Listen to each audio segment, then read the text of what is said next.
point, we all know this interesting airport right here in North Carolina. Really beautifully looking right here. It's called Mountain Air, of course, and I have made videos on this simply because it has such an interesting runway. You know, it's on top of a mountain here with golf courses, really beautiful club. But we're looking at a very small runway, of course, and so I always thought, well, jets were simply not allowed here. But that definitely was wrong. You know, recently clips on Instagram have gone viral with actual jets operating here. Now here posted by Mountain Aviator here on Instagram. We have a really big video. This is a, what is this? A CJ4, a Cessna Citation jet actually departing out of this interesting airport. And it does look incredibly beautiful. This shot right here, a beautiful vertical video. We can see how sloped and interesting this runway is, genuinely on top of a mountain here in this private resort. That is definitely a rarity. Now I, kind of thought, well, is this actually legal?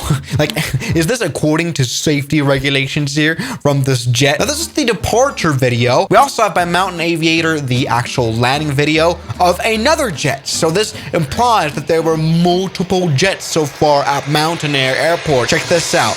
Runway 32 landing. Boom, that right there, touching down here in this, I think it's a Mustang now, with proper reverse thrust, and now going up the slope of this runway. There's lots of people spectating, and they're like, what the hell is he doing here? Beautiful iPhone videos. Yep, there we go. Now we have stopped on this runway with a bit of runway to spare. But you know what is not to spare is like safety requirements. Am I right? That's what I kind of thought. Isn't that crazy? I just want to see this once again.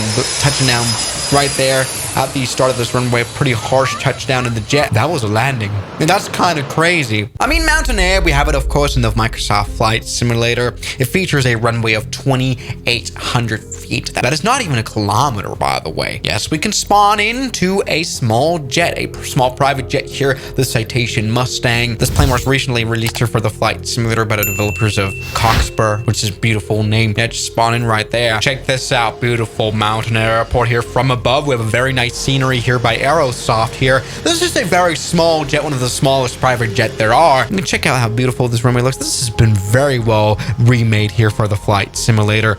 We have a very close look at the country club too, with the beautiful pools and all that. We may just be able to take off here from this runway 14, which is a very good idea because we do have this slope here, which kind of does help us gain a bit more speed. But still, we're looking at this 2,800 feet long runway, whereas according to Wikipedia, the Citation Mustang's minimum runway requirements are 3,100 feet for a takeoff distance. We're looking at a runway that's officially too short here. So everybody, we just broke Wikipedia rules that we're now going to take off the Mustang. You know, actually, this might just work. We want to maybe do a static takeoff. So we're going full power and then releasing the brakes. There we go. Just like that, we can go into the beautiful cockpit here. Very modern Mustang. Here we go. We can take off right there. We have the, runway left distance on the side, which is kind of cute here. 1,300 feet left, 800 feet left, and there we go. The plane does go off just like it did in real life, but only quite barely.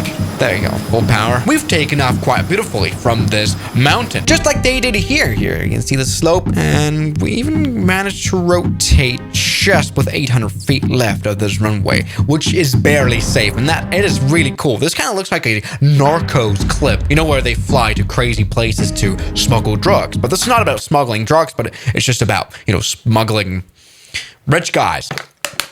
I mean, okay, this operation just worked here. We were able to depart here, but for a safe operation, for a safe takeoff, you of course have to consider the factor of a rejected takeoff, which you will have to be able to do after a V1 speed, which for the Cessna Citation, according to Aviation Insider, is 91 knots. After reaching 91 knots, you will have to be able to reject your takeoff. Okay, I mean, maybe this is a bit overdoing the safety book, but what happens if a deer crosses the runway and you crash into it? Or simply what happens if one or two engines fail here? Well, that's something you have to consider. So we can reach speeds very easily. There we go. Like, let's call it 80 knots. What happens if something fails here and you have to really quickly stop this airplane? Let's do it here. We've got no reverse thrust here. And after 80 knots, we're able to stop.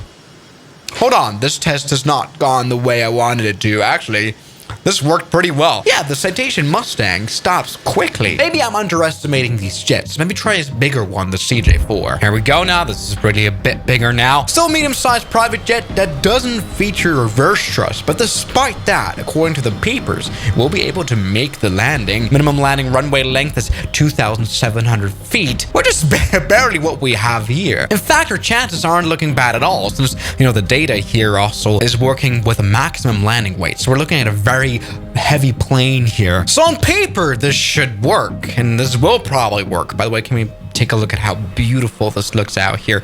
Man, there we go. We might even have so much space here on the runway left that we can maybe land downhill the slope here, which does really play a big factor in like stopping and like operation, all that stuff. So let's touch down right there. There we go. All right, that's been a bit of a late landing, a bit of a go-roundable landing. Here we go, but despite that, we're able to stop right before... All right, this one maybe a bit of a closer landing now. There we go, CJ4. Oh. Yes, this was technically an incredibly bad landing, but that's kind of something you also have to think about. What happens if pilot errors, if winds are there, if the plane just doesn't want to touch down? I was a bit too fast. This was a very abnormally bad landing. That didn't go very, very badly at all here. 50 knots there, 40 knots there, 30 knots there. There we go, that worked, and we stopped right in front of the numbers, which, was barely all right. Even though we really don't want to overrun here, we're looking at a very high peak here. So we've got a person standing here who's now going to watch us literally dying. Great. We're looking at a huge drop. That was nice. And then we're just rolling off the mountain. That's something that could happen. But that's something that also gives you a little bit of a space, genuinely, if we're trying to take off. There we go. We can maybe try to take off here. We can see the beautiful pool here. I think the craziest part of this runway in general is just what is beside it. Check out this little pond. There we go. We can just take off without any issues. There we go. That looked pretty all right. And you could even, if you were to overrun on a takeoff, just do a Madagascar movie classic. Just jump off a tree. There we go. Despite the minimum takeoff runway length of the CJ4 being 3,100, which is a lot more. So now let's maybe overdo the operations. Let's make this plane a bit more heavy than it is here. We're only looking at a very small amount of payloads. Maybe make it a lot here. We're going now pulling full 100% here at 17,000 pounds here, which is exactly the maximum takeoff weight. So let's maybe go and do this and take off. In theory now, we shouldn't be seeing a safe operation, but honestly, this is probably going to work. There we go. Now flying past the pond. And now you could kind of struggle with, complying with V1. Okay. All right, we stroke a tree, but still, we made it. Quite barely. So this proves, yes, jets can fly here. You probably shouldn't get them too heavy, though. So yes, in theory, it's important to not underestimate the runway performance of smaller jets. So let's try this big private jet. In theory, a lot of things could actually fly here if you went full into the iron, full into the brakes. Perhaps you have to deal with replacing the brakes afterwards if they catch fire. But still, we can maybe land the A318 here. Come on, let's not make this too hard. All right, that's been a hard landing. Oh, that's been a way too hard landing. Reduce kinetic energy, which might help us stop here. We've got 500 feet of runway left. There we go. Great. So in theory, this, yes, could work according to the flight simulator. That was a bit of a late landing. Something that's our most concern is generally that just the wingspan. We cut down a lot of trees here. That would have caught fire. Okay, there we go. Now we stopped. In theory, this works with the flight simulator, but if we're talking about real life, well, there was an NTSB report waiting to happen. There's no way they had balanced field numbers for that runway, which I also don't believe. According to the papers, this should probably not work. Should you fly here? Probably not, but I don't really care. And it looks cool, so that's it. All right, thank you guys so much for watching today's video, and I'll see you guys tomorrow. As always, good night. Now, thank you very much to my highly supporting members like Jamie Ashton, Mike C, James Duram, Ragings, Met RLG, Matt Van Z, Moritz, Bellhausen, Knots Enthusiast, Shadow, New York, Ryland Williams, Kelly Chaos, John O'Brien, and I'm addicted to Airbus A380s. Thank you.